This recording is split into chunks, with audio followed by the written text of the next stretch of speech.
So it's over to me, Simon, is it? Yeah, you take us away, Andy. Okay, I'll take you away, as you said. We're going to do something on migration tonight, and this is a hugely interesting matter because there are so many things which we can learn from this amazing system, which immediately tells you that there is design in the living world. I'm going to start, though, just by reminding you of something. I'm going to be a bit naughty. Why do birds fly south in winter? Well, because it's too far to walk, all right? But let's be serious for a moment.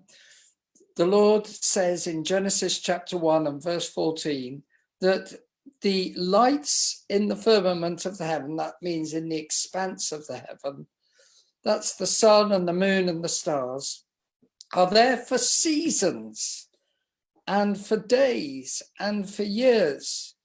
And my good friend Colin Mitchell and I have been talking together. He's a great bird expert, and so he knows far more about birds than I do.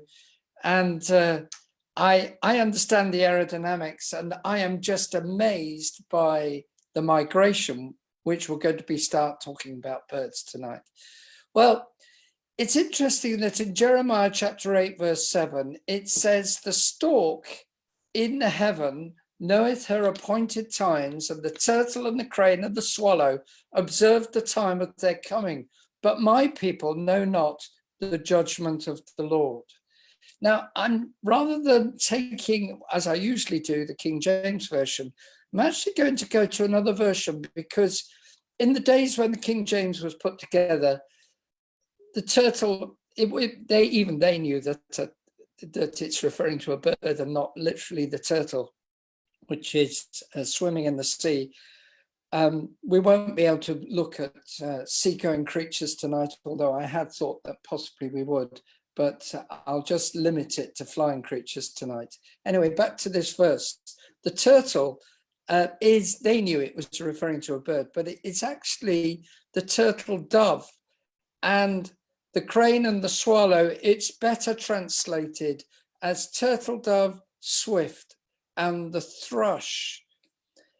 This comes from the New American Standard Version, the NASB rather, and they've got it much more accurately here. The turtle dove, which you can see the picture of there, beautiful bird, and the swift, which we know, and the thrush. All these birds, a number of them migrate. We're going to look at a few tonight. And we'll return, by the way, to Jeremiah 8, verse 7, right at the end of this talk. The turtle dove is in the NASB, and turtle in the King James, is a translation of the Hebrew word tor or tur. And it's actually an onomatopoeic word. That's a fancy way of saying that the word which you're using is actually associated immediately with what's being named. And it's usually to do with the sound being immediately obvious that it's to do with the creature that you're talking about. Well, that only works in the language you're using. In this case, it's Hebrew. Well, the dove's call is tor, tor, tor. And that's where this word comes from. You hear the pigeons, which are part of the same family, doing this as well. And that sound that you hear is what the Hebrews were actually using to name this bird. These birds are actually mentioned in the sacrificial system, and there's been ample proof recently of finding of birds which, such as turtle doves, which were used for sacrifices in the temple. And they arrive in Israel in April, and they then leave again in October. And it's interesting that some of the sacrifices are coincident with that period. I'll leave that there, but it's interesting that the Bible refers to the turtle dove, and it refers to them being used. And of course, it refers to the fact for sacrifices, that is, and it refers to the fact that they migrate. Let's move on to the swallows. they can fly quite fast in dives, but when they're migrating, they just tend to fly at a steady speed of about 35 miles an hour. And the migrating swallows cover 200 miles a day, mainly during the daylight. And I want to contrast something I'm going to say about the swallows with something about other birds a bit later, because these birds, because they're finding food on the wing, they don't actually have a feeding frenzy before they move off. And they don't put on a lot of weight. They migrate by day at low altitude, find food on the way, though they do cross large areas such as the Sahara Desert, and that it makes them very vulnerable to starvation. So they do have to eat a little bit more before they make that journey across the Sahara Desert. And it is hazardous, and many do die from exhaustion and in storms on the way. And it's been reported that British swallows spending their winter in South Africa, and by the way, that was only discovered after the First World War, because people hadn't started the ringing of birds until around that time. And there was a famous case where somebody had ringed a bird just in the first few years, about the early 1900s, and they found it remarkably, having made this journey to South Africa and indeed back again. They travel through Western France, across the Pyrenees, as it says there, and sadly some don't make it. Particularly in recent years, there's been a lot of change in the summers, which have become very dry in some parts, and global warming has been attributed to this. Whether or not that's due to people, I doubt. That's another matter, and others have spoken on that. But certainly there has been a change in the weather patterns, and many swallows, as it says in this headline here, have died in Greece on their way to migrating down to South Africa. Let me talk about hummingbirds. Hummingbirds also migrate. Remember, I mentioned those in an earlier talk. I'm not talking about their amazing aerodynamics this time. I'm not talking about their staggering tongues, which enable them to feed on nectar from plants. But they travel huge distances, at least for a hummingbird, this is massive distances. And they require an increase in their original body weight. And if you recall what I was saying earlier, when I did talk about hummingbirds, you will know that I said that hummingbirds have to eat in a normal day their own weight in nectar. Now, when they're going to migrate, they have to increase their original body weight, not just replace it, but they must actually increase it by anything up to 40%. In migration, they will generally fly during the day and sleep at night, roosting in trees, and they travel no higher than the treetops in those journeys. But here comes the amazing point. The rufous hummingbird migrates across the Mojave Desert in California. And if that wasn't just amazing, this little creature, the ruby-throated hummingbird, flies across the Gulf of Mexico, 600 miles. And it weighs in at a fraction of an ounce, and hummingbirds are all very, very light, and yet they have the highest oxygen consumption relative to their size. And as Professor Altschuler has said from the University of California, to be burning fuel that quickly makes a 600-mile journey all the more challenging. So these birds are using up energy very, very quickly, and yet have got to last a 600-mile journey across the Gulf of Mexico. That is staggering, and generally they make it. Let me tell you about another bird. This is the red knot, and it's an amazing creature. It's a sandpiper, really, but it's sometimes called the red knot because of its wonderful red breast that it's got, a bit like a robin's breast there. And it's a larger bird, obviously, much larger than, I'm not saying it's anything like the size of a robin, but in that redness at the front is what I was referring to. And it weighs in about the size of a D-sized battery. And if you don't know what that is, there's a picture of a D-sized battery. That's about roughly what it weighs in at. And red knots fly 9,300 miles during their yearly migration between Arctic breeding grounds and wintering grounds further south. And some of their journeys that they make, they don't do all that all in one go, but they are journeying fantastic distances. They will have a stopover after about 4,000 or 5,000 miles and then carry on. So that's roughly what they're doing in this travel, all the way from their breeding grounds right up in the northern part of the Arctic regions of Canada, all the way down to New Zealand. So they have these stopovers, and these can be, as I've said, about 5,000 miles apart. But this is the interesting bit. This is why I put this in. It's not the only birds that do this. These shorebirds, which is really what they are, and they feed on they feed on crabs, particularly the horseshoe crab. And the evolutionist loves to say, well, you know, this is an evolutionary marvel, because these horseshoe crabs haven't changed for millions of years. And I haven't put a picture in, I probably should have done. But these horseshoe crabs, they are there in what they call the Cambrian rock, or just above the Cambrian Ordovician rock. And they then actually dig themselves a hole by saying that, because they're saying that these birds are feeding on horseshoe crabs. Well, just a minute. Are we going to say that these birds have drastically changed their diet over the years?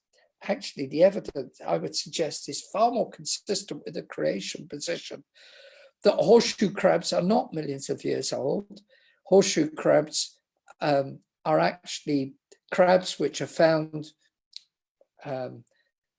in the rocks and fossilized, as I've already mentioned, in Ordovician and Cambrian rock. And those rocks aren't millions of years old. They were buried in the worldwide flood. And that these birds have got their food supply, and have always had their food supply, on the shorelines. But this is where it gets really interesting. They gobble up hard-shelled prey whole, digesting it with a heavy-duty gizzard inside their stomachs that, relative to their body size, is normally the largest of any shorebird. But now look at the bit in red. Over the course of 1 week, a red knot actually can halve the size and weight of its digestive organs. So this amazing sandpiper bird now halves its inner organs such that it can make the journey, because it's not going to be using its gizzard while it's flying. That's the point. Its stomach is not feeding much. It will just stop off at briefly and roost after a 5,000 mile half of the journey. And then it will carry on to the north coast of South America, then it will stop, then it will carry on from there right down to Tierra del Fuego. So these are amazing truths that are being found out here, and some of them, of course, go on, as I've said, to New Zealand. So I haven't put the New Zealand leg there, but you will see that this is part of the journeys that I make and that I'm showing. Now, the Pacific golden plover, I'll come back to that principle about the red knot in a moment. But let me just now briefly mention the Pacific golden plover and another bird, and then I'm going to come to a bird which is very similar to the red knot, but holds one of the records. But here comes another interesting point about migration. Pacific golden plovers fly non-stop again from Alaska to the Hawaiian Islands. They're not flying quite as far as the red knots, which fly about 5,000 miles.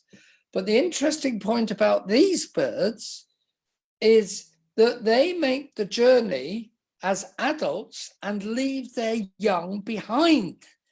And then the young, without any guidance from mum and dad, make the journey themselves on their own to Hawaii. Now, this raises a number of issues. It raises two issues initially, which is that you need to know where you're going if you're going to make a long journey, particularly over the sea. And if you haven't got a guide to help you, how are you going to find the way? You must have some sort of map. Many people think that birds, and there is evidence for this, are doing their migrations based on the magnetic field of the Earth. So that is probably where the map comes from. They are sensing the magnetic field. That means that, and there is evidence for this, that birds have some magnetite, small amounts of magnetite in their brains, which are helping them to understand what is north, south, east, and west, basically. And it has been shown that some birds get their cue from the sun. They also get their cue, some birds, from if they're doing it at night. And of course, these birds are, as I will show you, some birds are actually flying at night. So if you've got a cue from the sun during the day, what do you get during the night? Well, it has to be the stars. There are some cues also coming from the length of the day. There's a number of cues coming into the birds to make these journeys. But then that raises the issue, okay, you've got a map, but how do you know where you're going to go on the map if you've never been there before? So there's yet another issue here. You've actually got to know where to go. You've got to know where that place is. So you need to know what north, south, west, and east is on that map. But the first point is particularly a puzzle when you've never been there before. Somehow the young have it imprinted on their brains that they, in this case, have got to go to Hawaii. And they've got to do that exceedingly accurately, because if they miss those islands, if they were to just go 1 degree differently from, say, 100 miles away, they could end up missing the Hawaiian Islands completely. So you need a map. Secondly, or whichever way I put it to begin with, if you're going to have a map, let's say that the map is the first issue, you've got to know where you are going on that map. So that's the second issue. But yet there is a third issue, because any pilot knows that if you're going to make a journey, you have to put in a flight plan. And you go to flight control and you say, I'm going to make this journey from Anchorage in Alaska, and I'm going to fly to Honolulu in Hawaii. I need a certain amount of fuel. I need a certain, you measure it by weight with fuel in aircraft, and you measure the weight, and you say that I've got so many passengers. This is my weight to begin with. Now I've got this extra weight, and you have to do, because the weight of the fuel, you have to do some calculations as to how much fuel you're going to use on the basis that you're starting off quite heavy, and then you are actually losing that weight as you go. So you don't need quite so much fuel on the latter part of the journey. Now, I know this is getting complicated, but the issue is that these birds, and they're not very big, these birds are just certainly less than a meter long. And these birds have to then make sure that they've got enough fuel. Remember that mum and dad have gone already. These birds have never been to Honolulu before, or the Hawaiian Islands. So how are they going to actually work out how much fuel they need? Because there is a problem here. If an aircraft takes too much fuel on board, it could be too heavy for the journey. And certainly a bird which is using fuel, which is fat on its body, and its breast comes right out when it's about to migrate. As I've already said, birds which are migrating will actually reduce the size of their gizzards and the inside organs because they're not going to be using them much. So they actually have to increase the size of their bodies in terms of fat primarily. So these birds have to make sure they don't eat so much that they become so heavy that they'll fall into the Pacific Ocean immediately. Well, not immediately, but after a few hundred miles. But on the other hand, if they don't take enough fat, then they won't have enough energy, enough fuel to reach Hawaii. So there is a bit of a window here as to how much you should eat, but not too much. So remember those 3 points. This is the most amazing truth, that these birds have actually got the map in their minds. They know where Hawaii is. They know which way to point, in other words, and they know how much fuel to take on board and how much to eat, in other words.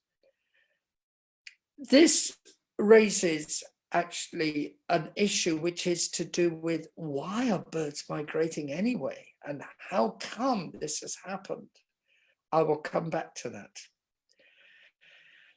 Let me mention another bird which does the same type of thing. This is the Bristle-Thighed Curlew, and this bird flies even further, and it's now back to roughly the sort of level that we were talking about before when we were referring to the earlier birds which fly 5,000 miles. These were the red knots, but of course they were stopping on the way. But now these birds are flying non-stop, but this bird does what the Pacific golden plover does, and actually makes the journey as adults first, leaving the young to make their journey on their own. And they travel non-stop without a guide and arrive with pinpoint accuracy again at Fiji, which is way beyond the Hawaiian Islands that I was referring to earlier. This is a journey of a full 5,000 miles. These birds, again, have it imprinted on their minds, their brains, as to where to go. They've got the map, they know where to go, and they know how much fuel to take. Well, here comes a bird which really takes a prize, because this bird flies the furthest. Okay, it's not non-stop, but it's a huge journey. Would you believe it? The Arctic terns fly from the Arctic to the Antarctic for the Antarctic summer and the Arctic winter. Then they fly back 6 months later, the 12,000 miles back to the Arctic for the Arctic summer and the Antarctic winter. They are wonderful birds. The Arctic terns migrate a distance of 12,000 miles each time. The only thing that stops them from actually getting to their destination are actually birds of prey, like peregrine falcons and others, which will pick them off in the Mediterranean as they're flying through. This is just an amazing feat to do this.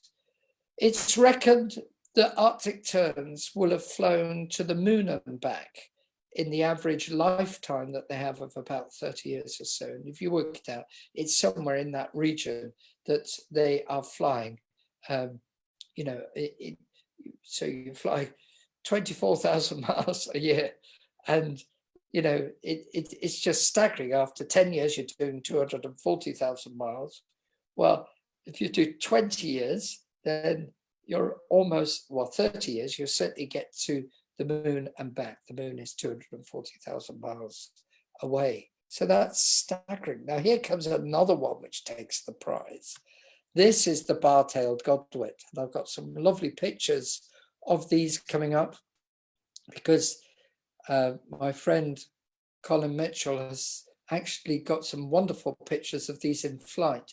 You do see them sometimes coming to our part of the world. But the bar-tailed Godwit flies a number of migratory routes, and this bird flies non-stop. This particular bar-tailed Godwit was found in 2004 from a study using GPS, which they now put on the back of birds. They're able to find that this bird took 6 days to fly 7,700 miles non-stop across the Pacific. Absolutely staggering. Now, this really does raise issues similar to what we were saying earlier about the red knot, the red-knot sandpiper. All migratory birds are doing this, but the evidence came from the bar-tailed Godwit. In the 1990s, Robert Gill of the US Geological Survey collected 9 bar-tailed Godwits, which sadly had hit a radar dome even as they left Alaska, so they didn't get very far. And then he suddenly realized that the gizzards, the livers, and the kidneys were minute. And what had happened is that they had prepared themselves by actually getting all the fat, which I mentioned earlier, and feeding themselves in a feeding frenzy and reducing the size of their organs inside. And Gill has said it's rather like flying softballs, you know, going through the air, because they're essentially made of fat.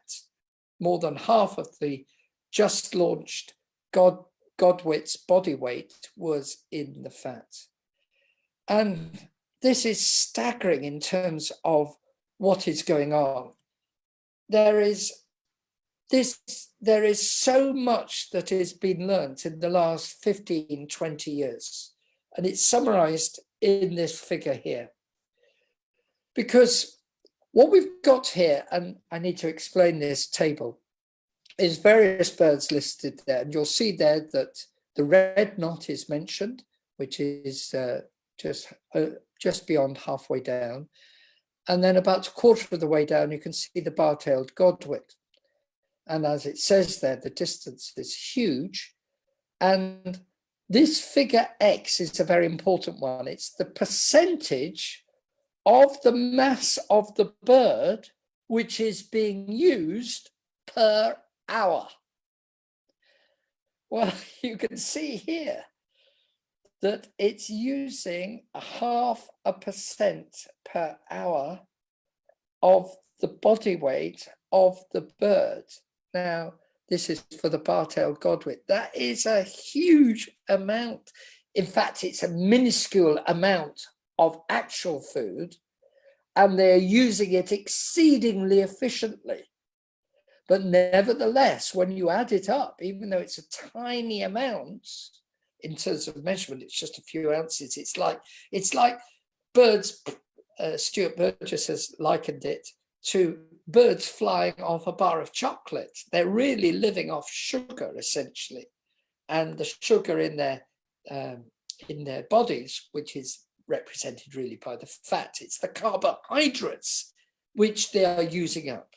They're not really feeding much on protein, but this is a gigantic amount of the body weight being used. This is a very, very serious usage of their body weight. And then you look at the red knot, and that is not taking so many days, but nevertheless, it was going, some of them were going 5,000 miles. So you've got here a serious use of their body weights. Now look at the ruby-throated hummingbird. Now, admittedly, this was not going quite so far. It was only going 600 miles, but nevertheless, and probably, about a tenth of the distance of the bar-tailed Godwit, but it was still stretching that tiny little bird's, which only weighs in at about an ounce, as I said earlier. But the ruby-throated hummingbird's resources are being stretched to the limit because it's using the energy so quickly. That figure, the X there, is 2% by maths per hour of the body weight of the bird. So it's a desperate situation when it's crossing the Mojave Desert, or in the case of the ruby-throated hummingbird, it's going across the Gulf of Alaska. So these are very serious points which have just been found in the last 10, 15 years. Not sure whether I can just show you a little bit of this. I'll just show you a little bit of another issue which I want to just point out to you, and that's this: that when birds migrate, they are actually pretty clever at trying to reduce the amount of energy used. Not all birds are doing this, but some birds will fly in a V formation. And that's shown in this lovely video, which I've picked up, of a French guy who was using a hang glider and who was taking his birds with him. Basically, these are nestlings which he has looked after, so they regard him as mummy bird, and they will fly with him and fly with the hang glider. And it's a wonderful footage. Just watch this with me. Oh dear, no sound, no sound. Now it started off with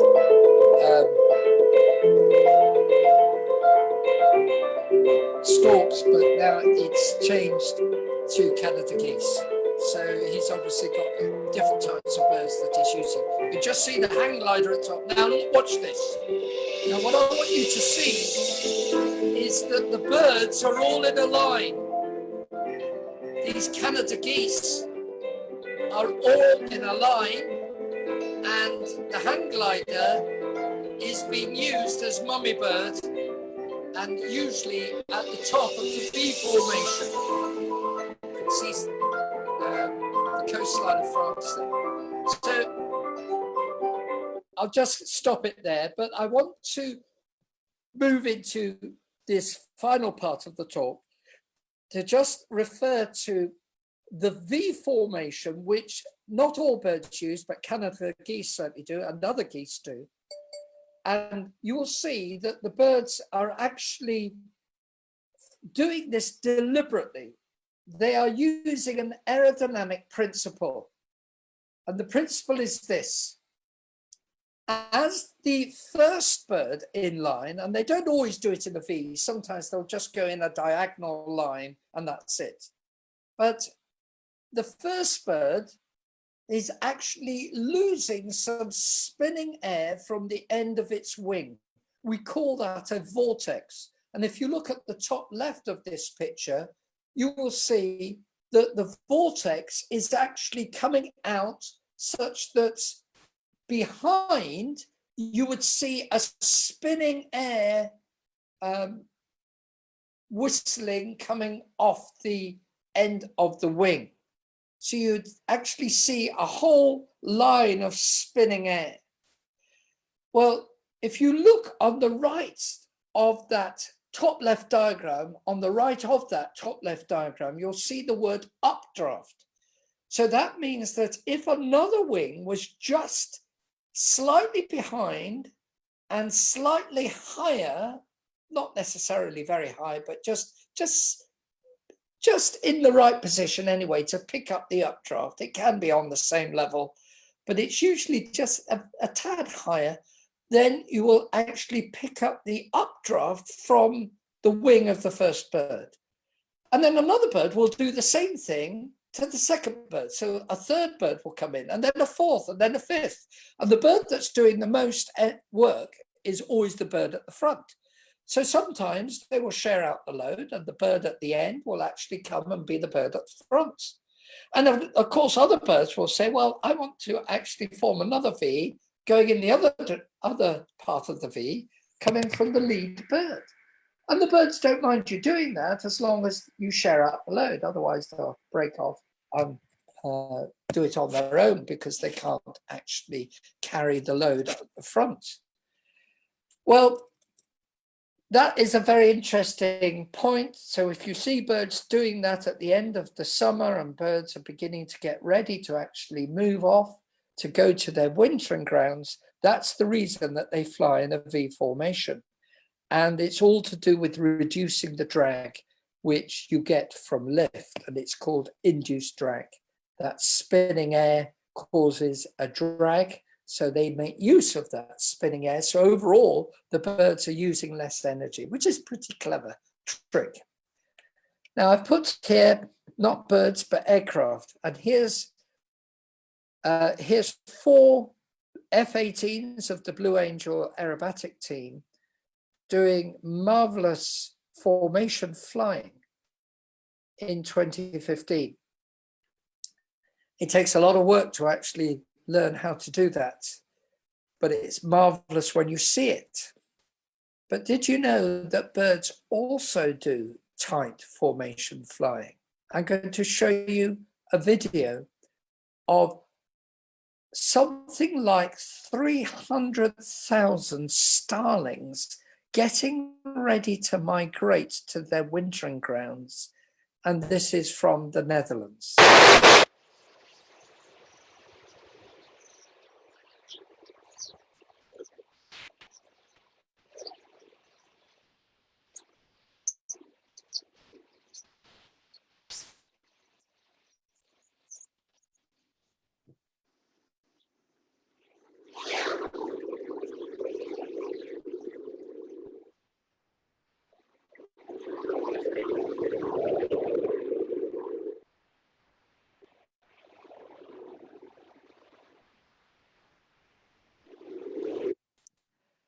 That is really quite amazing, isn't it?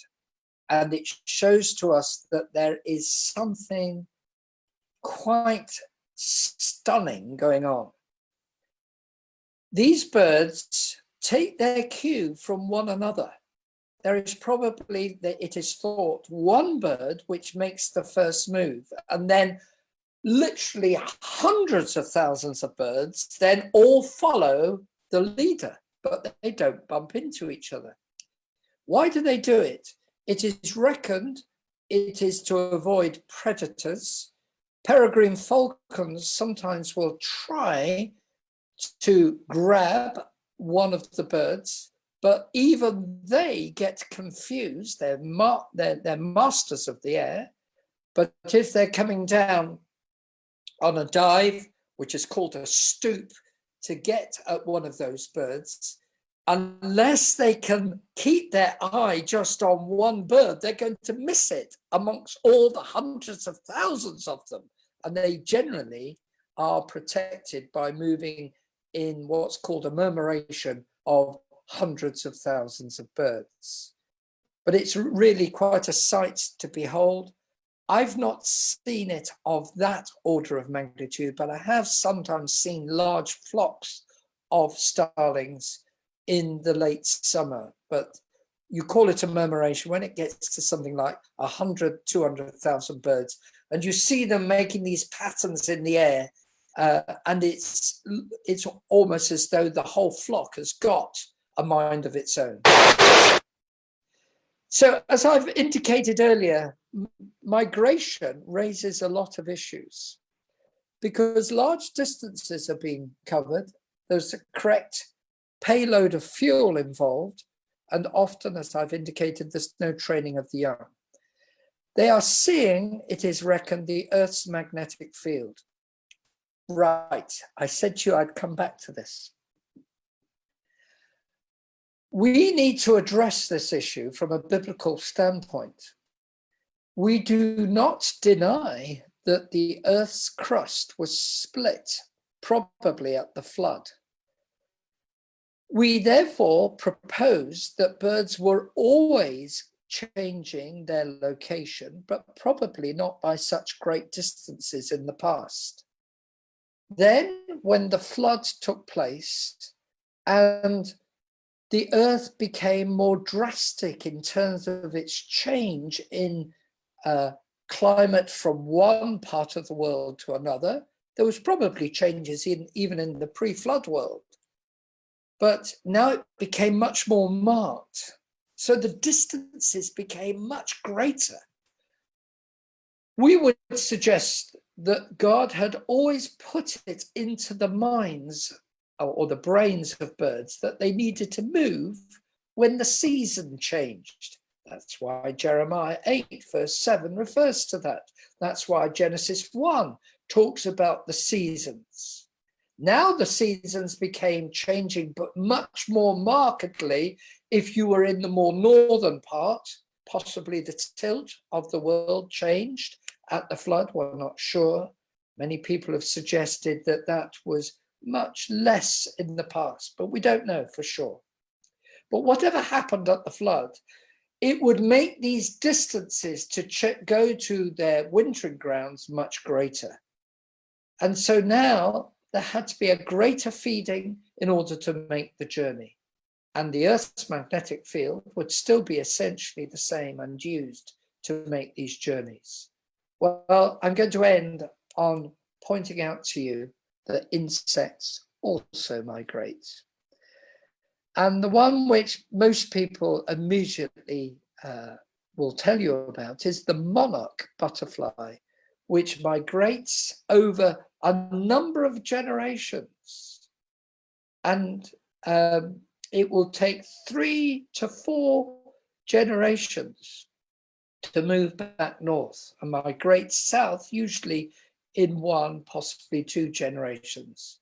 But when it's wintered in the south, it will then, and it's usually in one little valley in the mountains of Mexico that it goes to. Then when it's wintered there, and they usually winter in their thousands, all in this one location, it's quite remarkable. So they're all together in this one place. Then when they've come back, they then make the journey by granddad starting, then dad going a bit further, then son going a bit further, or daughter, and then the next generation will actually get to the limits of their migration. And then they do it all over again when it begins to get to winter and they go back again. Now, of course, they're not doing it in such that it's the same ones coming back. They've laid their eggs, and when that becomes an adult, then that one will make the journey all the way down to the wintering ground in Mexico. So this is a stunning journey that the monarch butterfly makes. And you could see there that from the same valley, some will go to California, some will go northeast.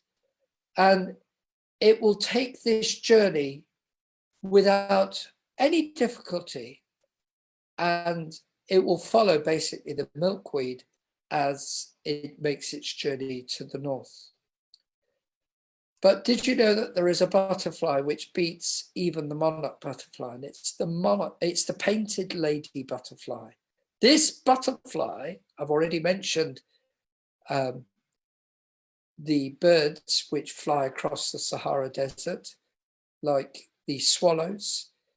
Well, this butterfly migrates across the Sahara Desert. And when this was first found out, it was utterly amazing to entomologists to discover this, because although they'd known about birds doing this, nobody had realized that butterflies also do this. This is the painted lady butterfly. I have seen them. They do actually come through England and they're a lovely sight when you see them. So let me just summarize what's going on with the painted lady butterfly. This was only discovered in 2012, what it did. It was discovered that it flies through the UK, sometimes all the way up to Sweden as well, from tropical Africa to the Arctic Circle in the spring. And then it returns in the autumn at high altitude.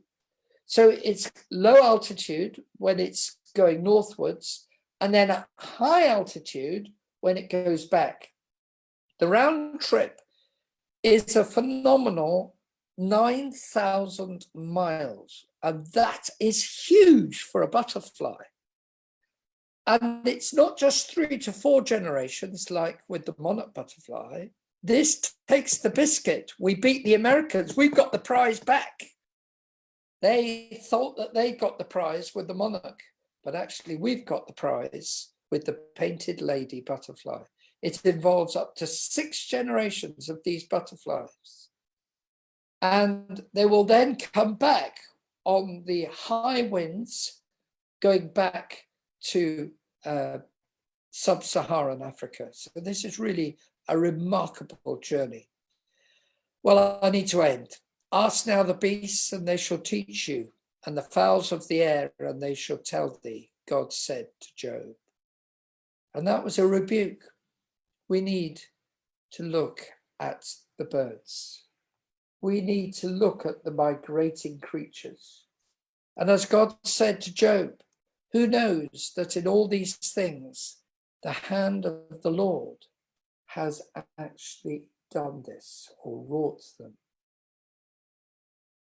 Let me come back, if I may, and I'm just going to come back in with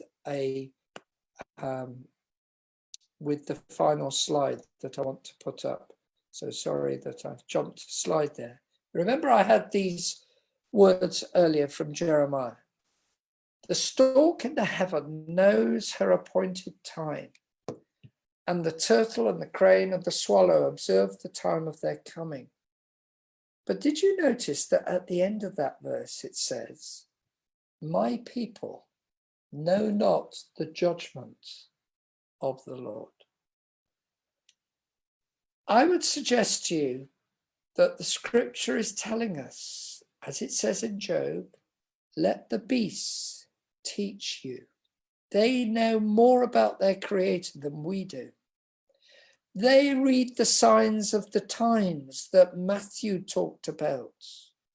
He says, you see the signs in the heavens, and you see the days that it's going to be. He talked about a storm coming if you see a red sky in the morning. We get that saying, don't we? Red sky in the morning, shepherd's warning. We see the sign that there is a storm coming. He says, you see that, but you don't learn that there is a judgment coming. So we ought to learn from the birds, which actually know their time. We've got a time coming, and it's a time of judgment when the Lord Jesus Christ will return. We need to turn to the Lord Jesus Christ in this day of grace. We need to believe in him, because as I've been saying repeatedly in my talks, I'm not just seeking to give you an exercise in knowledge, though it is very interesting, and it's fascinating to see that evolution cannot possibly explain the precision as to how a Pacific golden plover, without its parents guiding them, can know the way and have this map and even know where Hawaii is on that map, and can furthermore actually not just know where it is, but know how much food to take. But I'm not just telling you that this tells us that there is a creator. I'm saying we need to then look at the Bible and consider the scriptures, which also talk about the judgment that is to come. We need to learn from the beasts, and we need to believe in the Lord Jesus Christ, not only as our creator, but as the one who bled and died in our place. That is the message of Answers in Genesis. And that is why we do these talks, that you might see that there is no other place to come to when we've actually understood these matters and seen that there must be a God who has made all these creatures. We must then go the next step and understand that that same God has given us a warning of the judgment to come, and that we need to believe not only in him as creator, but in him as the one who has paid the price for our sin. May God speak to each one of you, and may each of our hearts be turned to him tonight. For Jesus' sake, I have prayed this, and I do actually think that some of you listening to my voice, actually realize that you need to come to Christ, and you need to turn to him as the one who has bled and died in your place. Believe on him now, and he will change your life. Remember what I said about butterflies, that they start off as a caterpillar. They have a complete change of body plan. And that speaks of being born again. You need to be born again. I was born again over 50 years ago. And I can testify to God completely transforming my life. He can do the same for you. Call on him today. Now is the accepted time. Behold, now is the day of salvation. 2 Corinthians 5:7. May God bless you all.